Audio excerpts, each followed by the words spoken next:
sa problemang naidulot ni Draymond Green sa team ng Golden State Warriors. Halos lahat sa mga fans ng Dubs ay gusto nang matrade ang former Defensive Player of the Year dahil problema nga lang daw ang dala nito sa kanilang team. At hindi nga lang daw ito nakakatulong kay Steph at Klay Thompson dahil mas inuuna pa nga daw nito ang pakikipag-away kaysa manalo sila sa kanilang game. Ganun pa man ay ito na nga ang 12 game ni Draymond Green na hindi naglalaro at na-frustrate na nga ito sa NBA dahil sa tagal ng kanyang pagbabalik sa Warriors. Kaya naman kinumpronta na nga nito si Adam Silver at nabanggit ng former Defensive Player of the Year na tuluyan na nga daw siyang magre-retiro kung hindi pa rin ito makakabalik sa kanilang team.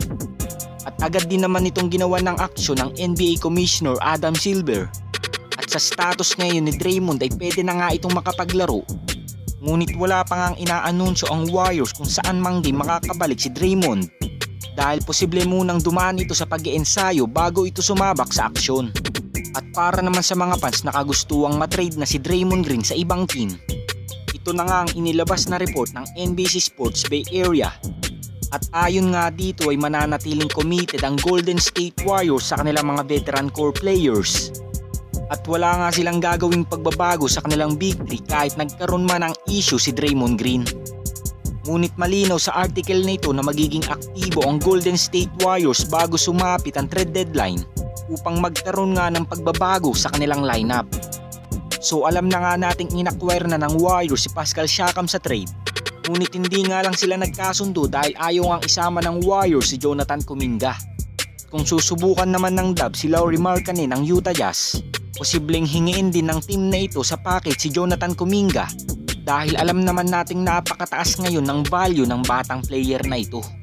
At pagdating naman sa two-time All-Star na si Zach LaVine, pwede nga lang makipagnegosasyon ng Warriors nang hindi kasama si Jonathan Kuminga sa trade dahil mabigat din naman ang bibitawan ng Warriors at ito nga si Andrew Wiggins at Moses Moody.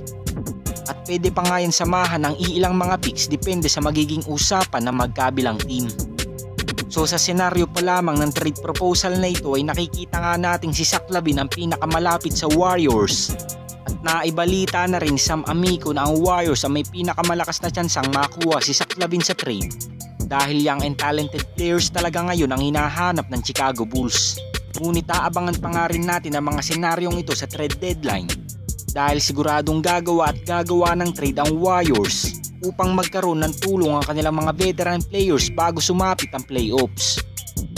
At ito lang ang ating NBA updates ngayon mga Lods.